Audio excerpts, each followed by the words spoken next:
قرآن کے احکام پہ بھی مجھ کو چلا دے، قرآن کے احکام پہ بھی مجھ کو چلا دے۔ الحمدللہ رب العالمین والصلاة والسلام علی سید الانبیاء والمرسلین، اما بعد فاعوذ باللہ من الشیطان الرجیم، بسم اللہ الرحمن الرحیم۔ محترم ناظرین کرام، آپ دیکھ رہے ہیں ہمارا یہ پروگرام ہے احکام قرآن، اور اس پروگرام میں ہم قرآن مجید فرقان حمید کی آیات احکام کی تفسیر بیان کرتے ہیں، اور اللہ کے کرم سے آج قرآن پاک کی ایک بہت ہی خوبصورت، بہت ہی جامع اور بہت ہی اہم صورت سورہ یوسف کا آغاز ہونے جا رہا ہے۔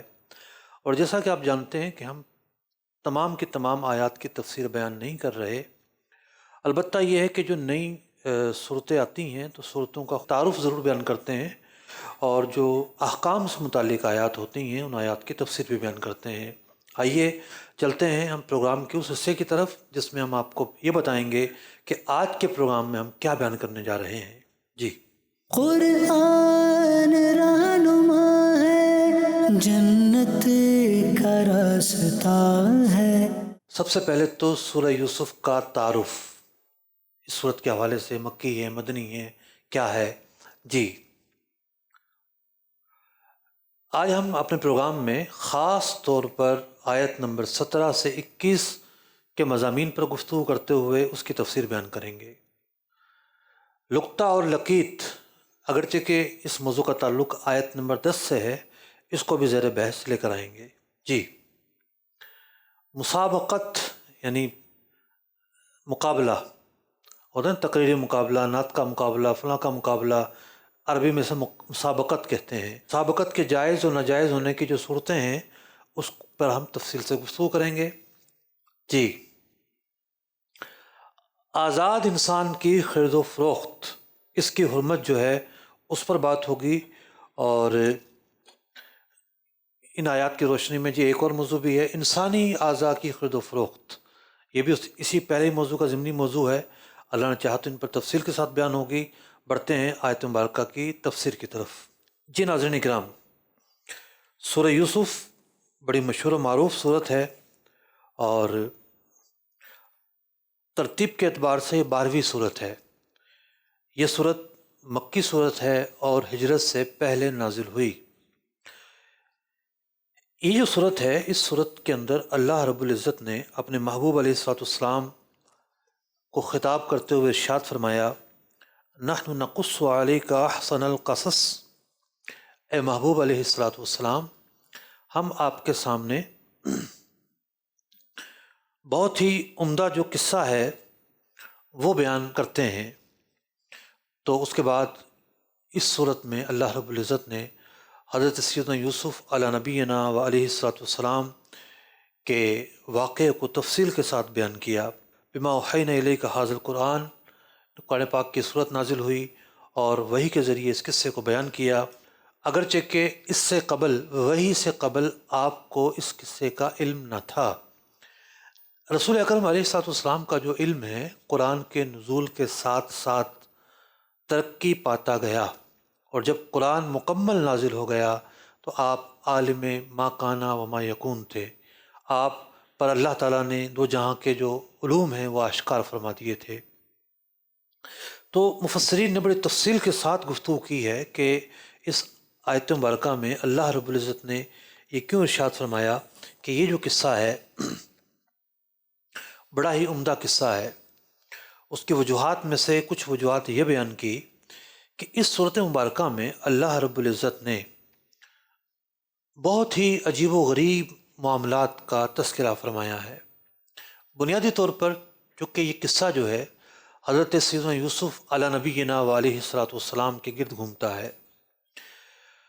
رسول اکرم علیہ الصلوۃ والسلام کی حیات مبارکہ، مکی حیات مبارکہ، وہ حیات مبارکہ ہے کہ جب ظلم و ستم کے پہاڑ آپ پر توڑے جا رہے تھے، ہر طرف سے آپ کو تنگ کیا جا رہا تھا، آپ کا محاصرہ کیا گیا، آپ کا سوشل بائیکاٹ کیا گیا، آپ کو برا بھلا کہا گیا، مصائب کا سامنا کرنا پڑا، تو قرآن مجید فرقان حمید نے کئی حکمتیں تھیں جو ہمارے سامنے آتی ہیں، اور اس کے علاوہ بھی بہت ساری حکمتیں ہوں گی، ایک حکمت ہمارے سامنے یہ ہے کہ رسول اکرم علیہ الصلاۃ والسلام کی تسلی ہے اس پورے واقعے کے اندر۔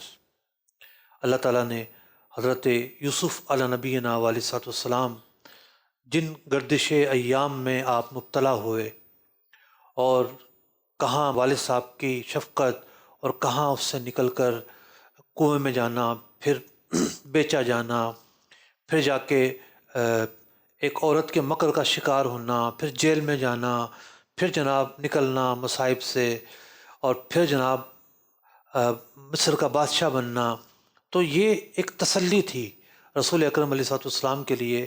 اور اس کے علاوہ اس میں بہت ساری چیزیں ہیں، ہر انسان آزمایا جاتا ہے، کچھ تھوڑا آزمایا جاتا ہے، کچھ زیادہ آزمایا جاتا ہے۔ تو اس قصے کو بطور خاص ایک عجیب قصہ یا عمدہ قصہ یا دیگر واقعات میں ایک ممتاز واقعہ اس لیے بھی کہا گیا کہ اس کے اندر بڑی عجیب و غریب چیزوں کا بیان ہوا۔ عورتوں کی عادات کے تعلق سے گفتگو ہوئی، دشمن کی ایذا کے تعلق سے گفتگو ہوئی، درگزر کرنے کے تعلق سے، عفت، پاکیزگی، برے کاموں سے بچنا، بدکاری سے محفوظ رہنا اور اس سے بچنے کی تدبیر اپنانا، اس تمام چیز کا تذکرہ ہوا۔ پھر آپ کا ابتلا، آپ کی آزمائشیں کس طرح ہوئیں اور ان آزمائشوں سے آپ کیسے نکلے، یہ تمام وہ باتیں ہیں کہ جن باتوں کے حوالے سے اللہ رب العزت نے تفصیل کے ساتھ بیان کیا ہے۔ تو سورت شروع ہوتی ہے خواب سے۔ حضرت یوسف علیہ السلام خواب دیکھتے ہیں، ان کے والد ماجد منع کرتے ہیں کہ یہ خواب اپنے بھائیوں کو نہ بتائیے گا۔ یعنی آپ کے والد ماجد نے ایک سے زیادہ شادیاں کی تھیں، آپ کے کچھ ستیلے بھائی تھے اور ایک آپ کا سگا بھائی تھا، یعنی ماں اور باپ دونوں ایک تھی۔ باقی جو بھائی تھے آپ کے، وہ ماں کے اعتبار سے ستیلے بھائی تھے، ان کو ہمیشہ آپ سے حسد رہتا تھا، آپ کے کمالات سے حسد رہتا تھا، اور وہ آپ کو نقصان پہنچانا چاہتے تھے۔ چنانچہ ایک دن والد ماجد کے پاس آتے ہیں اور کہتے ہیں کہ قال قائل منہم لا تقتلوا یوسف۔ پہلے تو وہ ایک منصوبہ بناتے ہیں کہ ہم حضرت یوسف علیہ السلام کو قتل کر دیتے ہیں۔ یعنی جو حسد کی آگ ہوتی ہے یہ انتہا پر جاتی ہے، انتہا پر۔ ابھی ایک کیس رپورٹ ہوا کہ کسی عورت نے ایک بچے کو زہر پلا دیا، پڑوسیوں کا ایک بچہ تھا۔ کیا وجہ بنی؟ وہ بچہ جس اسکول میں پڑھتا تھا اسی اسکول میں اس عورت کی بیٹی پڑھتی تھی، اور یہ بچہ ہمیشہ اچھے نمبر لے کر پاس ہوتا تھا۔ یہ حسد اس عورت سے برداشت نہ ہوا اور اس لڑکے کو زہر دے دیا۔ تو حسد جو ہے، حسد کی جو آگ ہے، بندہ مد مقابل کو جتنا نقصان پہنچانا چاہتا ہے۔ اسی لیے تو حسد بڑا مذموم ہے، قابل مذمت ہے۔ مطلب غصہ ہو، کینہ ہو، نہ جانے کون کون سی وہ چیزیں ہیں کہ جس کی بنیاد جو ہے وہ حسد ہے۔ تو انہوں نے حضرت یوسف علیہ نبینا علیہ الصلوۃ والسلام کے جب امتیازات دیکھے، اور حسد ہوتا ہے نعمتوں پر، یعنی کسی کے اندر کوئی ٹیلنٹ نہ ہو تو کوئی حسد نہیں کرتا۔ جب دیکھیں کاروبار میں اونچا جا رہا ہے، نمبروں میں اچھا جا رہا ہے، نوکری اچھی مل گئی ہے، خوبصورت ہے، قد بڑا اچھا ہے، اولاد کسی کی زیادہ ہیں، تو یوں جس کو اللہ نے نعمتوں سے نوازا ہے اس کے تعلق سے لوگ حسد کرتے ہیں۔ کلُّ ذی نعمت محسود، حدیث پاک کے الفاظ ہیں، ہر ذی نعمت جو ہے اس پر حسد کیا جاتا ہے۔ تو ذی نعمت پر حسد کرنے کے تعلق سے بات جب بیان ہوئی تو حضرت یوسف علیہ السلام کے بھائیوں نے پہلے تو آپ کو قتل کرنے کا منصوبہ بنایا، پھر کسی ایک نے کہا کہ قتل نہیں کرتے۔ قال قائل منہم لا تقتلوا یوسف، کہ یوسف علیہ السلام کو قتل نہ کرو بلکہ کسی اندھیرے کنویں میں ڈال دیتے ہیں، اگر کچھ کرنا ہی ہے تو یہ کام کر لیتے ہیں، کوئی آنے والا آئے گا اور لقیط سمجھ کر لے جائے گا۔ قرآن پاک کا جو یہ لفظ ہے، اسی لفظ سے وہ معنی ماخوذ ہوتے ہیں جسے لقطہ کہا جاتا ہے، یعنی گری پڑی جو چیز ہوتی ہے اسے لقطہ کہتے ہیں، اور اگر گری پڑی چیز بچہ ہو تو اسے لقیط کہتے ہیں۔ تو جو گری پڑی چیز ہو اس کو اٹھانے سے کوئی مالک نہیں بن جاتا، ہر چیز کا یہ حکم نہیں ہے۔ کچھ چیزیں ہوتی ہیں جو مباح ہوتی ہیں، جیسے سرکاری جنگل میں لکڑیاں ہیں، یا سمندر کا پانی ہے، سمندر اور دریا اور نہروں کی مچھلیاں ہیں، یا ان کا پانی ہے، یہ مباحات ہیں۔ اور جو قیمتی چیزیں ہوتی ہیں وہ مباحات نہیں ہوتی، یعنی کسی کا زیور پڑا ہوا ہے، کسی کا بٹوا پڑا ہوا ہے، کسی کا کوئی سامان گرا ہوا ہے، یہ مباحات نہیں ہے، لا محالہ کسی نہ کسی کی ملکیت میں ہے۔ اور پرانے زمانے میں تو غلام بھی ہوا کرتے تھے، تو فقہا نے لکھا کہ امت جمہور کا اس پر اتفاق ہے، بلکہ بعض نے تو اجماع بھی کہا کہ گرا پڑا بچہ ملا تو اس کو آزاد ہی قرار دیا جائے گا، یہ نہیں ہے کہ کوئی بچے کا مالک بن جائے، نہیں۔ تو ایک نقطے کے تعلق سے گفتگو تھی یہاں پر آیت نمبر 10 کے اندر، تو ایک فقہی مسئلہ بھی، پورا ایک چیپٹر ہے فقہ اسلامی کا، بہار شریعت کے 10ویں حصے میں یہ چیپٹر موجود ہے، اور بڑی تفصیل کے ساتھ نقطے کے احکام بیان کیے گئے ہیں۔ اٹھانا چاہیے، یعنی اس کو اٹھانا چاہیے کہ جو اس کی حفاظت کر سکتا ہے، اور کس نیت سے اٹھانا چاہیے گری پڑی چیز کو، کہ آپ مالک کی تلاش کے لیے اٹھا رہے ہیں تو آپ امین ہوں گے۔ کوئی یہ کہے واہ جناب مال مفت مل گیا، تو اسی وقت وہ غاصب کہلائے گا، ڈاکو کہلائے گا، گناہ گار کہلائے گا۔ حفاظت کی نیت سے اٹھانے والا ایک اچھا کام کرنے والا کہلائے گا، اور پھر اس کی تشہیر کی جائے جب تک مالک کے ملنے کا امکان ہو، اور مالک نہ آئے تو اس کے بعد جو ہے بغیر ثواب کی نیت کے صدقہ کر دیا جائے نیک کاموں میں۔ خود اگر شریف فقیر ہے خود بھی رکھ سکتا ہے۔ احادیث مبارکہ میں بڑی تفصیل کے ساتھ اس تعلق سے احکامات ارشاد فرمائے گئے، کیونکہ یہ ایک ایسا ٹاپک ہے کہ شروع دن سے ہی پیش آ رہا ہے۔ جانور کھو جاتے ہیں لوگوں کے، ہمارے پاس مسئلہ آیا ہے جانوروں کا کہ پانی کے ریلے میں جانور بہتے چلے آئے، کچھ تو وہ تھے ان کی حالت ہی خراب تھی، لوگوں نے ذبح بھی کیے۔ تو خراب ہونے کا اندیشہ ہو تو اس کا استعمال جائز ہوتا ہے، فقراء وغیرہ میں کھلا دیا جائے۔ ایک صورت یہ بھی بنتی ہے، فروٹ ہیں، سبزی ہیں، ضائع ہو رہی ہیں تو اس کو استعمال کرنے کی اجازت دی جاتی ہے، لیکن جو مالک ہے اس کو کلیم کرنے کا حق حاصل ہوتا ہے۔ تو یہ شروع دن سے چلتا ہوا آ رہا ہے، جانور گم جاتے تھے لوگوں کے، تو احادیث مبارکہ میں اس کے بھی احکام تفصیل کے ساتھ موجود ہیں۔ ہم چلتے ہیں آگے، اور سب سے پہلے جو ہے آیت نمبر 17 کی تلاوت اور ترجمہ سنتے ہیں، پھر ایک ایک کر کے اللہ نے چاہا تو آگے بڑھیں گے۔ جی۔ قرآن رہنما ہے، جنت کا راستہ ہے۔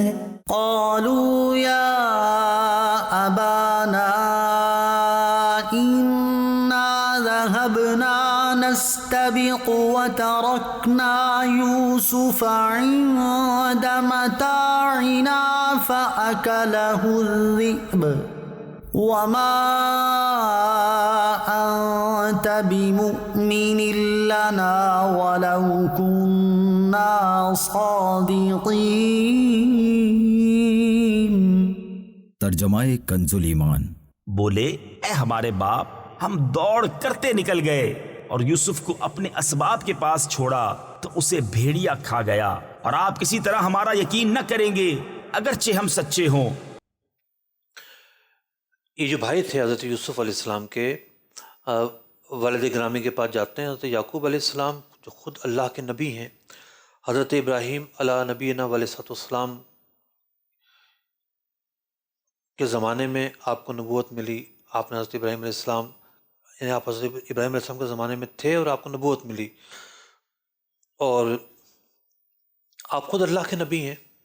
تو یہ ان کے جو یہ بیٹے تھے کہ حضرت یعقوب علیہ السلام کی خدمت میں حاضر ہوئے اور کہا ہم کھیلنے جا رہے ہیں اور ہمیں اجازت دو۔ پھر جا کر انہوں نے حضرت یوسف علیہ السلام کو ایک کنویں میں ڈال دیا، اور اللہ کے حکم سے حضرت جبریل امین آتے ہیں اور کنویں میں انہیں آ کے سنبھالتے ہیں یہ گرنے نہیں پائے۔ ان کے قمیض انہوں نے اتار لی تھی کہ اس پہ کسی جانور کا خون لگا کر والد کو کہہ دیں گے کہ بھیڑیا کھا گیا ہے، اور یہی کیا انہوں نے۔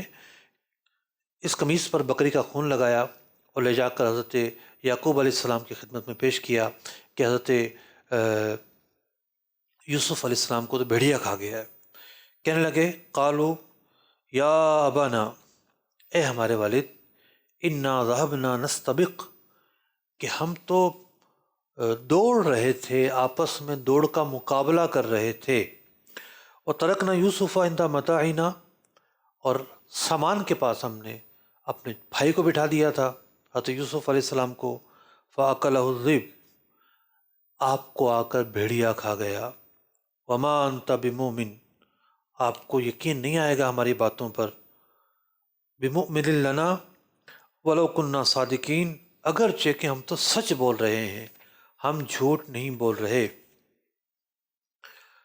اگلی آیت مبارکہ سنتے ہیں جی۔ قرآن رہنما ہے، جنت کا راستہ ہے، وجاءوا علی قمیصہ بدم کذب قال بل سولت لكم أنفسكم أمرا فصبر جميل والله المستعان على ما تصفون۔ ترجمہ کنز الایمان۔ اور اس کے کرتے پر ایک جھوٹا خون لگا لائے، کہا بلکہ تمہارے دلوں نے ایک بات تمہارے واسطے بنا لی ہے تو صبر اچھا، اور اللہ ہی سے مدد چاہتا ہوں ان باتوں پر جو تم بتا رہے ہو۔ حضرت یعقوب علیہ نبینا علیہ السلام نے دیکھا کہ بھیڑیا کھا گیا ہے اور قمیض پوری سلامت ہے۔ ٹھیک ہے، آپ کو ان لوگوں کا یقین نہیں ہوا۔ آپ نے فرمایا فصبر جمیل، صبر ایک صفت بیان کی گئی ہے۔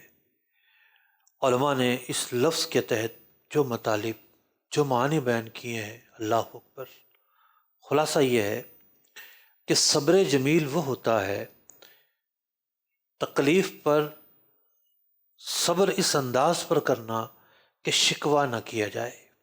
مختلف اس کی صورتیں بیان کی، ایک یہ کہ بندہ اللہ رب العزت کی رضا پر، تقدیر پر راضی ہو جائے، اور اللہ کی تقدیر پر راضی ہو کر جو بھی وقوع ہوا ہے اسے قبول کر لے۔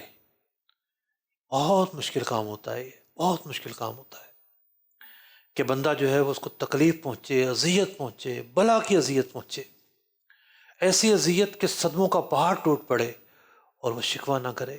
بہت مشکل کام ہے، لیکن اسی کی ترغیب ہے، اسی پر اجر ہے، اسی پر ثواب ہے، اسی کو قرآن نے فصبر جمیل کہا ہے، یعنی اس طریقے سے صبر کرنا کہ جس کا اجر اللہ تعالیٰ ہی دے گا، ورنہ شکوہ کرنے میں کوئی اجر نہیں ہے، اور الٹا انسان جب شکوہ کرنے لگتا ہے تو بہت ساری غلطیاں اس سے ہو جاتی ہیں۔ ان دو آیات مبارکہ میں ایک بات، ایک مدعا بیان کیا گیا، ایک وقوع بیان کیا گیا کہ حضرت یوسف علیہ نبینا علیہ السلام کو کنویں میں ڈال دیا گیا، اور کس طریقے سے آ کر انہوں نے حضرت یعقوب علیہ السلام کو غلط فہمی کا شکار کرنے کی کوشش کی، لیکن آپ نے صبر کیا اور واقعے پر شکوہ نہ کیا۔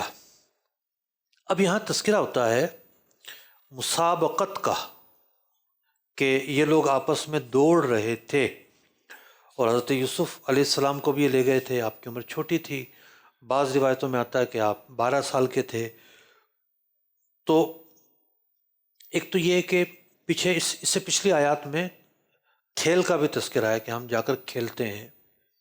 تو ایک تو یہ ہے کہ کچھ کھیل ایسے ہیں جو مباح ہیں، یعنی جیسا کہ ان کے مقاصد ہیں، جیسا کہ گھوڑ دوڑ ہے، نیزہ بازی ہے، اسی طریقے سے تیر اندازی ہے۔ یہ جو کھیل ہیں، یا پھر ایسے کھیل جس کا بنیادی مقصد ورزش ہو، جس طریقے سے آج کھیلا جاتا ہے، یہ کھیل کہیں بھی اس کے کوئی فضائل بیان نہیں ہوئے اور نہ ہی اس کی حمد بیان ہوئی. اور اگر ہم ان کھیلوں کے نتائج کو دیکھتے ہیں تو ہم دیکھتے ہیں کہ اتنا انہماک ہوتا ہے کہ نہ نماز کی فکر ہوتی ہے، روزے اس کی وجہ سے لوگ چھوڑتے ہیں، ہم نے تو کھیلنا ہے جناب.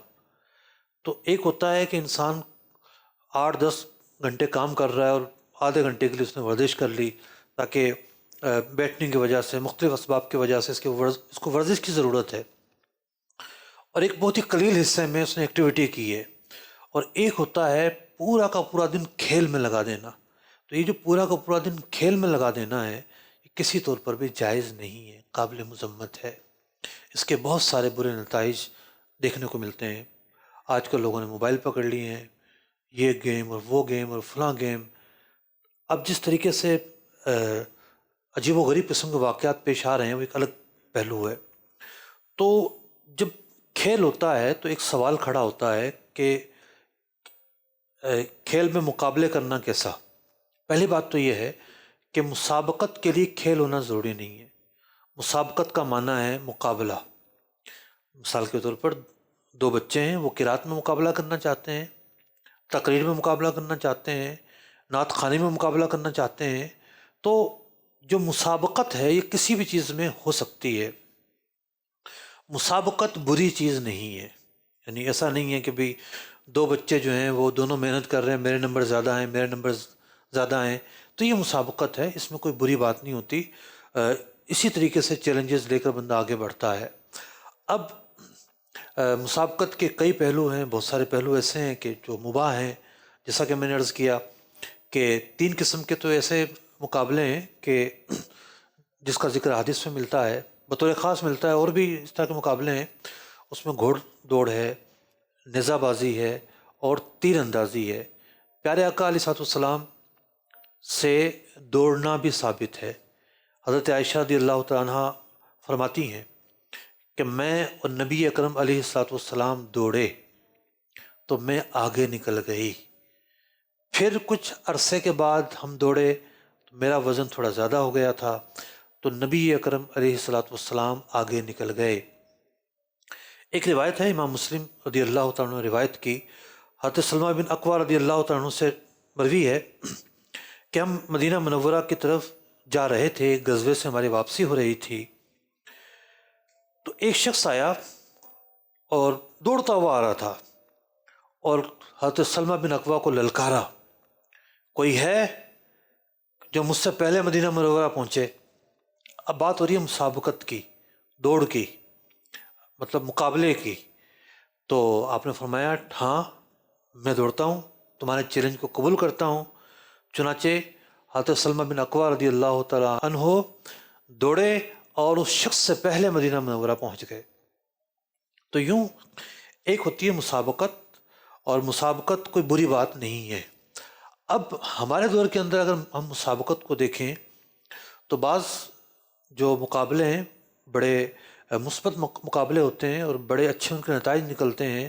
جیسا کہ اسکولوں کے اندر فرسٹ سیکنڈ تھرڈ کون آئے گا جناب، زیادہ نمبروں کے اوپر مختلف اخلاقی بنیادوں کے اوپر سرٹیفکیٹ دیے جاتے ہیں. سماجی سطح پر مطلب کہ فلاحی کام کرنے والوں کو سرٹیفکیٹ ملتے ہیں کہ انہوں نے زیادہ مقابلہ کیا، اس نے کم مقابلہ کیا. تو کچھ وہ چیزیں ہوتی ہیں کہ جو ایک اچھے اور پازیٹیو ایکٹیویٹیز ہوتی ہیں. لیکن اگر ہم آئیں کھیلوں کی طرف تو کھیلوں میں جہاں مقابلے کی بات شروع ہوئی وہاں جوا آ جاتا ہے، وہاں سٹہ آ جاتا ہے درمیان میں. اور کتنے ہی ایسے کھیل ہیں کہ جو جوئے سے خالی نہیں ہے فی زمانہ، جو سٹے سے خالی نہیں ہے. تو کھیلوں کے اندر جو سٹہ بازی ہے یہ حرام ہے. یعنی دونوں پیسے ملائیں اور کوئی ایک جیت گیا تو دونوں پیسے وہ اس کو مل جائیں گے.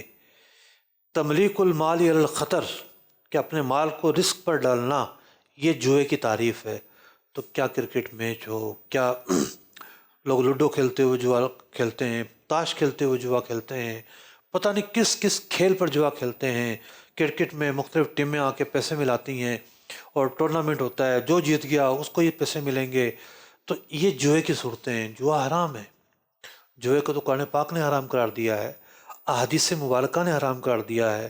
تو مسابقت کی کئی قسمیں ہیں، کچھ مباح ہیں، کچھ مسابقت بڑی ممدوح ہیں، اچھی ہیں، پسندیدہ ہیں، مباح سے بھی بڑھ کر ہیں، اور کچھ مسابقت کی صورتیں ایسی ہیں جو اپنے نتائج کے اعتبار سے حرام ہیں، جائز نہیں ہیں۔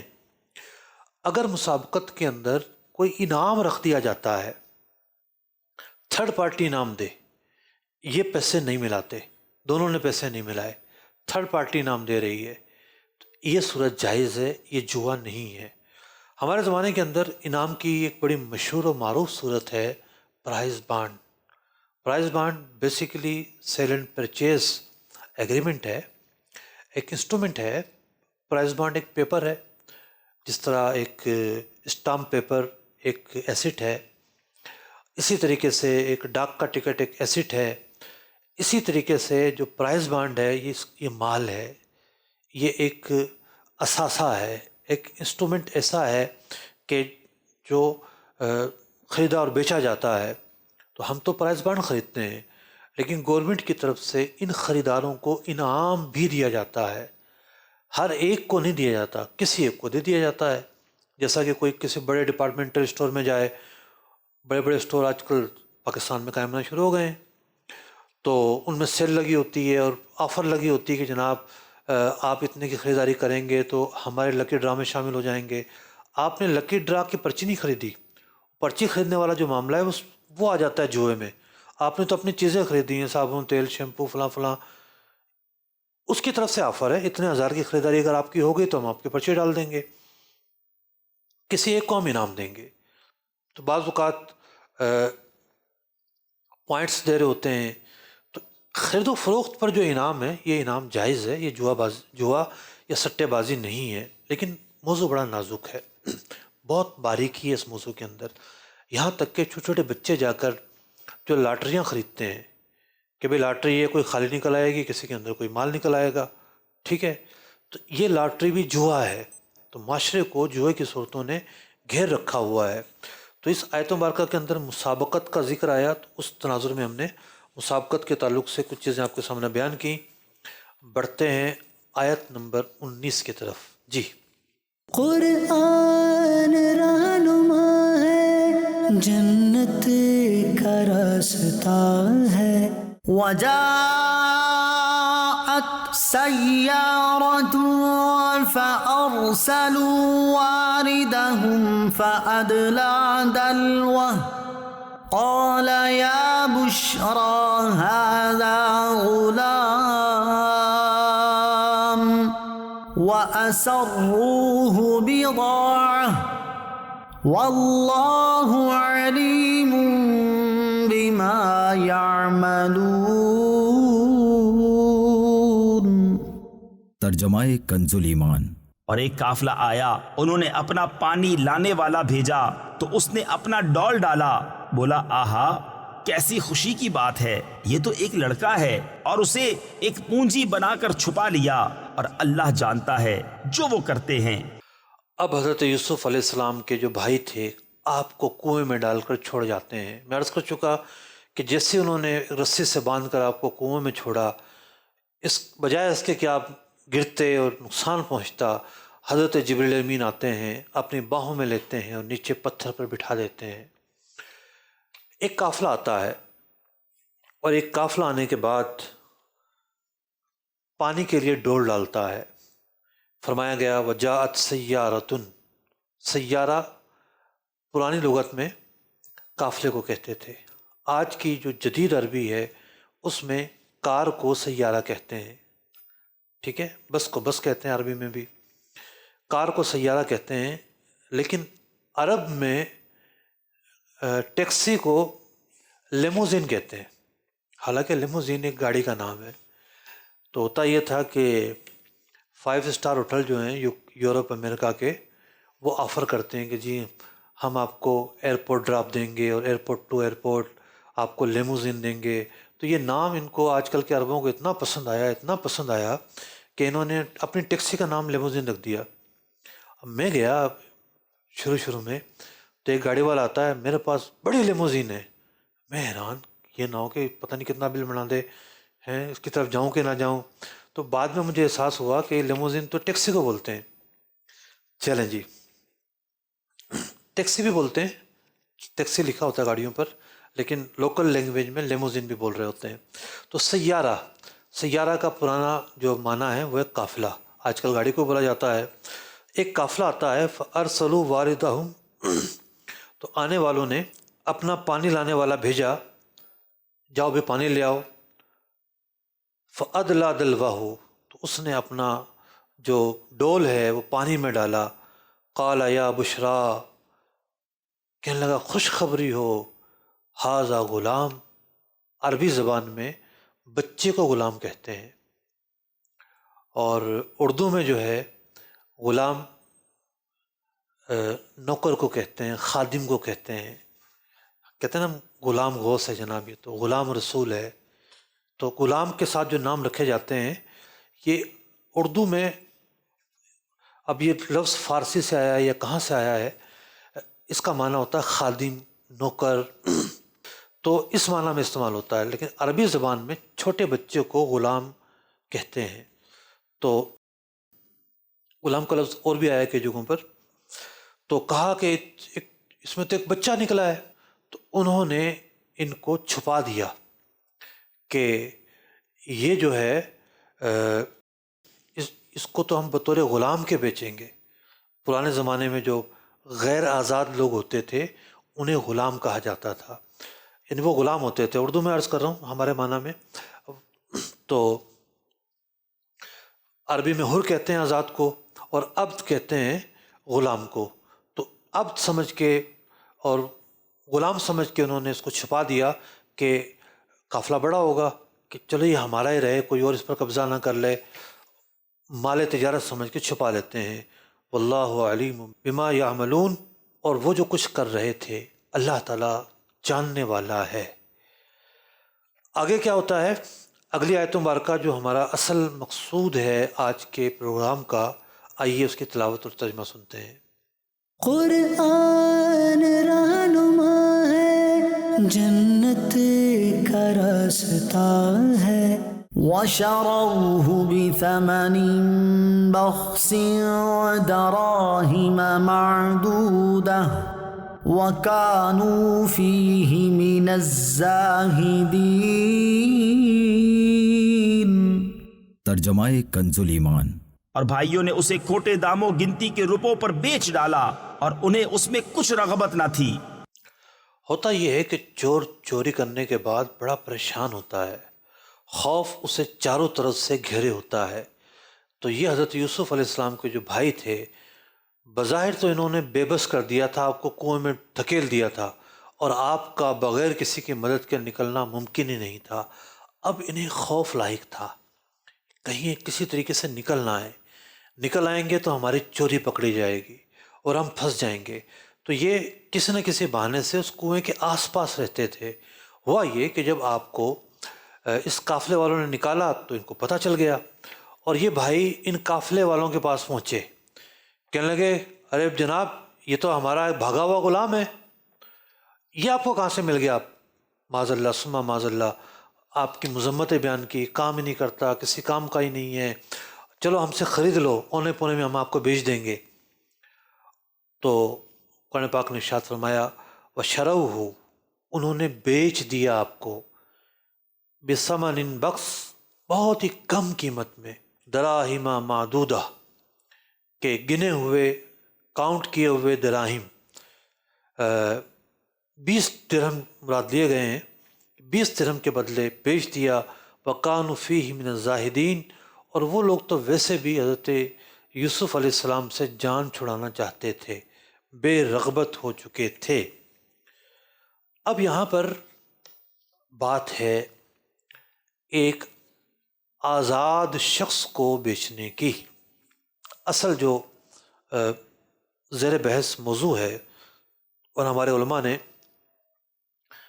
اگرچہ کہ جو پچھلی آیات بیان ہوئی یعنی نقطے کے تعلق سے، بہت سارے مفسرین جنہوں نے آیات احکام کی تفسیر بیان کی ہیں، اس حصے کو بھی نقطے کے باب میں لیا، اسی طریقے سے مسابقت کے باب میں لیا.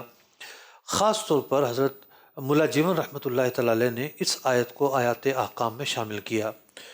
بات یہ ہے کہ ایک جو آزاد آدمی ہے، پہلے تو میں تصور بیان کروں کہ آزاد اور غلام کا تصور کیا ہے۔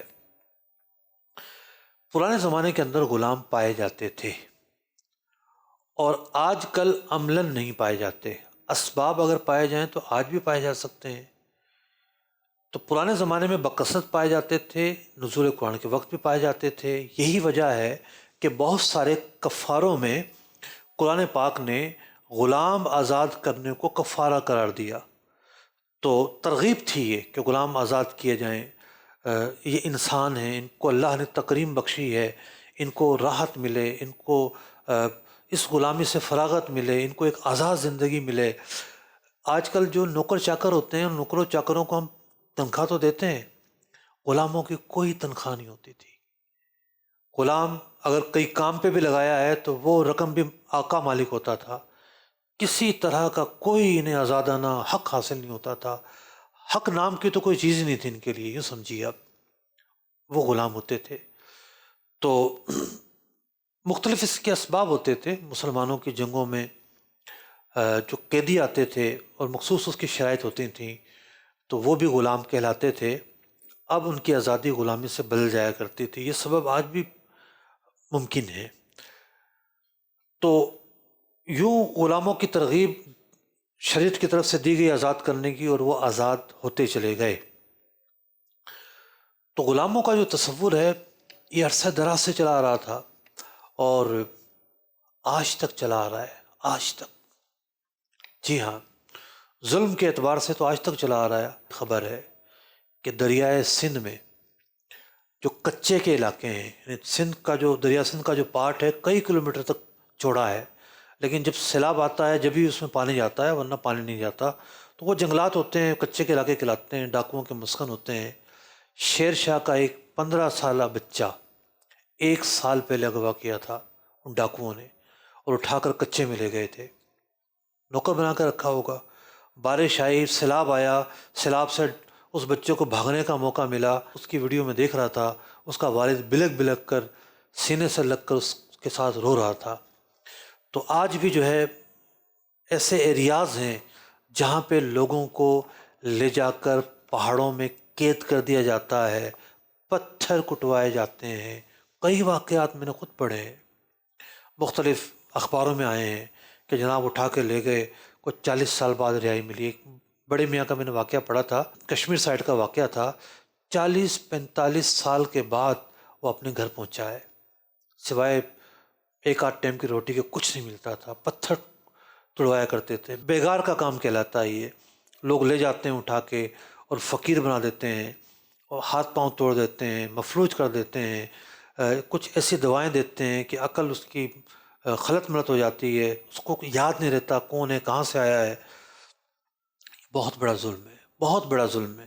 حدیث پاک میں فرمایا گیا، قال اللہ تعالیٰ، کہ اللہ تعالیٰ فرماتا ہے، ثلاثۃ انا خصمہم یوم القیامہ، 3 لوگ ہوں گے کہ جن کے سامنے میں حق طلب کروں گا۔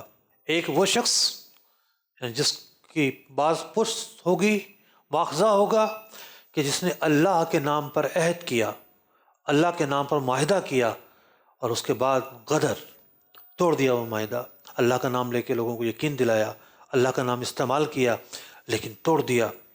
وَرَجُلٌ بَاعَ حُرًّا ثُمَّ أَكَلَ ثَمَنَهُ، اور وہ شخص جس نے کسی آزاد آدمی کو بیچ دیا۔ آج بھی لڑکیاں اغوا کی جاتی ہیں، بیچی جاتی ہیں، پھر آگے والے لوگ شادیاں بھی کرتے ہیں۔ کیا ہے وہ پھر غلام بنا کر رکھتے ہیں کہ بھاگ نہ جائے، کہ چلے نہ جائے۔ تو ایک انسانی المیہ ہے۔ ہمارے پاکستان میں ایک قوم پائی جاتی ہے، شیدی قوم، گھگریالو بال ہوتے ہیں، سندھ میں پائی جاتی ہے زیادہ تر، یعنی لیاری سائڈ پہ تو بہت زیادہ ہے، سندھ کے اور شہروں میں بھی ہے۔ شیدی بہت گھنگریالو بال ہوتے ہیں۔ تو یہ جو شیدی قوم ہے، آج سے 150-200 سال پہلے انگریزوں کے جہاز چلا کرتے تھے، افریقہ سے ان لوگوں کو پکڑتے تھے اور ان لوگوں کو پکڑ کے جہاز جس بندرگاہ پہ جاتا وہاں بھیج دیتے تھے۔ بس جہاز بھرے ہوتے تھے انسانوں کے، تو جہاز کی ایک منزل کراچی بھی ہوتی تھی، تو کراچی بھی لگتا تھا اور یہ لوگ بیچے جاتے تھے اور سیٹ صاحبان خریدتے تھے، ان کو غلام بنا کر رکھتے تھے۔ تو یہ پوری ایک قوم ہے، شیدی قوم، جو اصل افریقن ہے۔ یہ آج جو امریکہ میں، یورپ میں کالے پائے جاتے ہیں تو گوروں کا ملک ہے۔ یہ جو کالے پائے جاتے ہیں یہ اغوا کر کر لائے گئے ہیں، ان کے ماں باپ، ان کے آباء و اجداد، ان کے دادا پردادا اغوا کر کے جہازوں میں بھر کے لائے گئے تھے، ان کو بیچا گیا، انسانوں کی منڈیاں لگتی تھیں، انسان بیچے جاتے تھے۔ یہ اعلیٰ درجے کی ظلم اور بربریت کا معاملہ تھا۔ تو ایسا ہی ظلم اور بربریت کا معاملہ حضرت یوسف علیہ السلام کے ساتھ کیا گیا۔ آزاد شخص کو نہیں بیچا جا سکتا، اس کی خرید و فروخت نہیں ہو سکتی، اس کے اعضاء کی خرید و فروخت بھی نہیں ہو سکتی۔ آزاد کیا، غلام کے اعضاء کی بھی خرید و فروخت جائز نہیں ہے۔ ایک انسانی تقریم اور حرمت ہے۔ یعنی آج گردے بیچے جاتے ہیں، خون بیچا جاتا ہے۔ خون کی اس حد تک تو اجازت ہے کہ بہت ضرورت کے موقع پر لگوایا جا سکتا ہے، اور جو دیگر اعضاء ہیں گردے وغیرہ، اس میں علماء کا اختلاف ہے۔ ہمارا موقف تو یہ ہے کہ اس کی منتقلی بھی جائز نہیں ہے۔ بعض علماء اجازت بھی دیتے ہیں۔ کہنے کا مقصد یہ ہے کہ کسی موقع پر کوئی اجازت بھی ہو تو قیمت وصول نہیں کی جا سکتی، کیونکہ یہ ہماری چیزیں نہیں ہیں، یہ اللہ کی امانتیں ہیں۔ تو حضرت یوسف علیہ نبی علیہ السلام کو غلام بنا کر بیچ دیا گیا، اس کا واقعہ یہاں لکھا گیا۔ اور اس کے بعد پھر اللہ رب العزت نے آپ کو ایک عزت عطا فرمائی۔ ایک اور جگہ آپ جاتے ہیں اور وہاں رہتے ہیں، آیت مبارکہ سنتے ہیں، اور 1 منٹ کی میں تفسیر بیان کروں گا، پھر پروگرام اختتام کی طرف لے کے جاتے ہیں۔ جی۔ قرآن رہنما ہے، جنت کا راستہ ہے۔